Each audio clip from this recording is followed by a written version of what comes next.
మరి మొన్ననే బడ్జెట్లో పొందుపరచడం జరిగింది.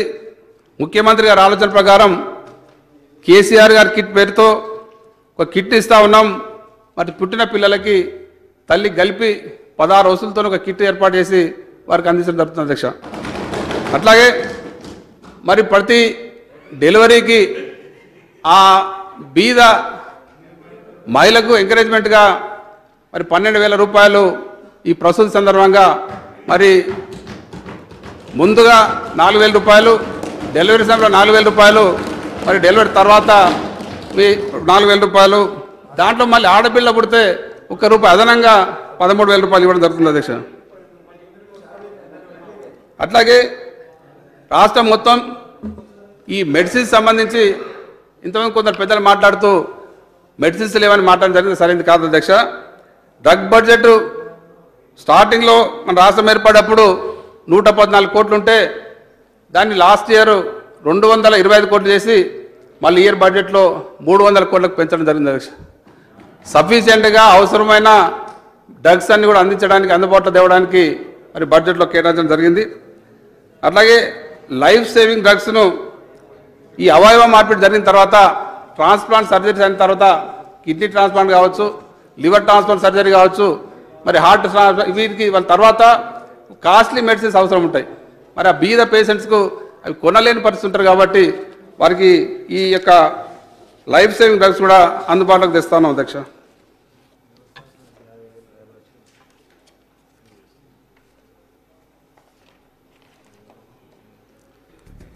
తర్వాత అధ్యక్ష, ఈ డెలివరీస్ గ్రామీణ ప్రాంతాల్లో కాకుండా పట్టణ ప్రాంతాల్లో మరి చాలా ఇబ్బందికరంగా ఉంది. అన్ని ప్రాంతాల నుంచి అందరు కూడా సుల్తాన్ బజార్ కానీ, పీట్లబుర్జ్ కానీ, పెద్ద మెయిన్ హాస్పిటల్ నీలోఫర్ హాస్పిటల్ రావడం, అక్కడ క్రౌడ్ ఎక్కువ అవుతా ఉంది, ఇబ్బంది అవుతుంది. కాబట్టి దాన్ని దృష్టిలో పెట్టుకొని హైదరాబాద్లో ఉన్న అర్బన్ పిఎస్సీలతో పాటు అర్బన్ సిఎస్సీలను అన్నిటికీ ఇంప్రూవ్ చేయడానికి నిర్ణయం తీసుకోవడం జరిగింది. వాటి నిధులను కేటాయించడం జరిగింది.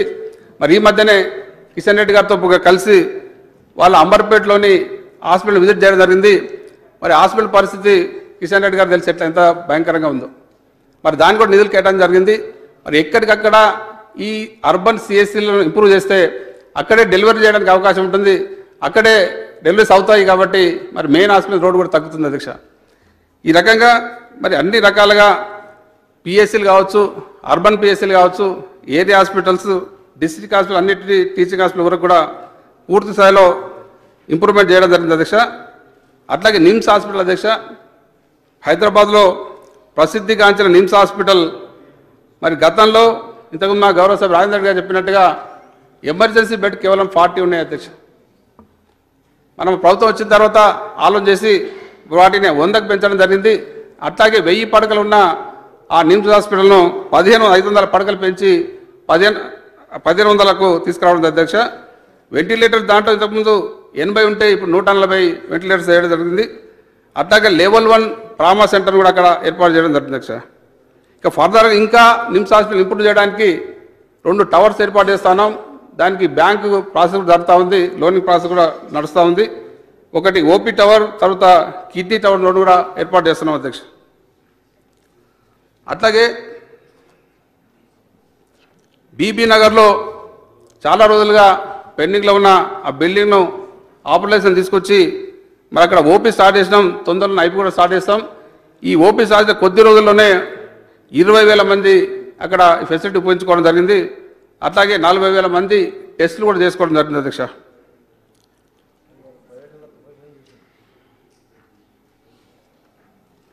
ఇక హైదరాబాద్లో గత చాలా సంవత్సరాలుగా మరి ఉస్మానియా గాంధీ తప్ప వేరే జనరల్ హాస్పిటల్ లేవు. కాబట్టి ముఖ్యమంత్రి గారు ఆలోచన చేసి కొత్తగా 3 జనరల్ హాస్పిటల్స్ను నిమ్స్ తరాలో ఏర్పాటు చేయాలని నిర్ణయం తీసుకోవడం జరిగింది. దాంట్లో మరి 500 బెడ్స్ జనరల్ బెడ్స్, తర్వాత 250 ఎంసీహెచ్, మొత్తం 750 బెడ్స్తోని ఒక్కొక్క హాస్పిటల్ను మరి బడ్జెట్లో పెట్టలేదు, కానీ అవుట్ ఆఫ్ బడ్జెట్ బ్యాంకులతో మాట్లాడుతున్నాం. తొందరలోనే వాటిని స్టార్ట్ చేయడం జరుగుతుంది అధ్యక్ష.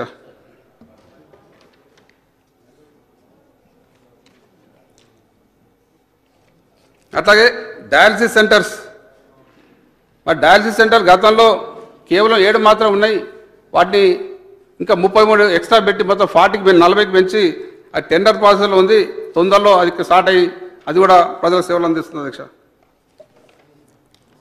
ఇక employees and journalist health scheme అధ్యక్ష, మొన్న ఎక్కడో ఉత్తమ్ కుమార్ రెడ్డి గారు మాట్లాడారు.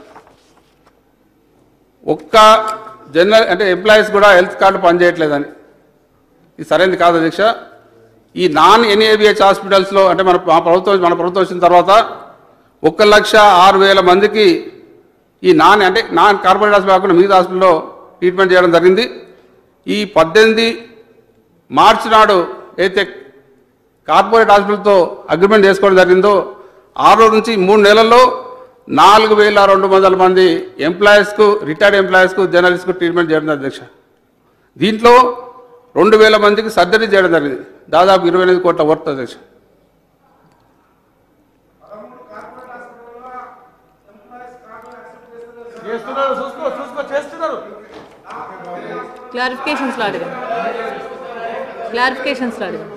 క్లారిఫికేషన్స్లో ఇస్తాం. ఈ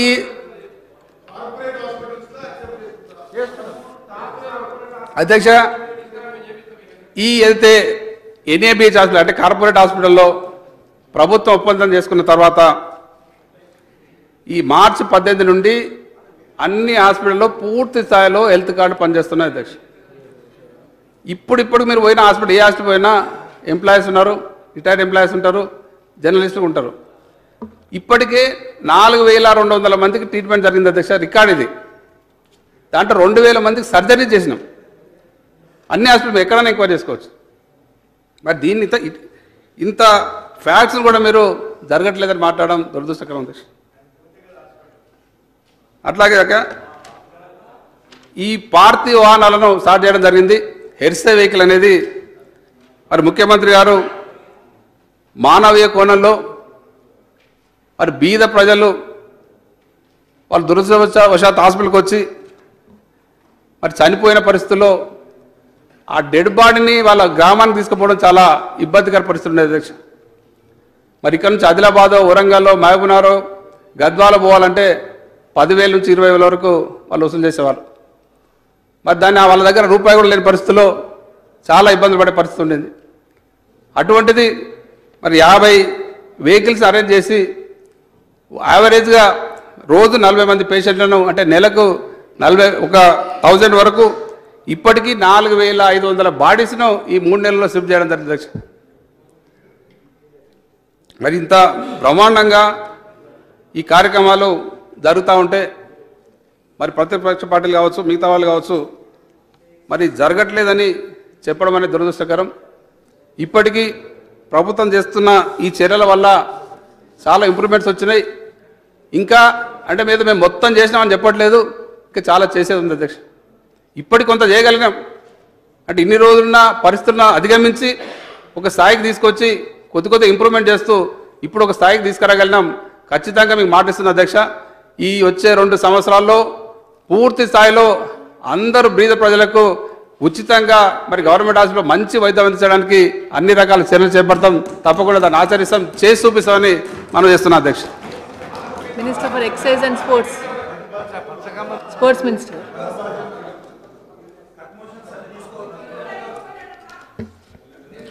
అధ్యక్ష ఒక నిమిషం మినిస్టర్ గారు ఒక నిమిషం.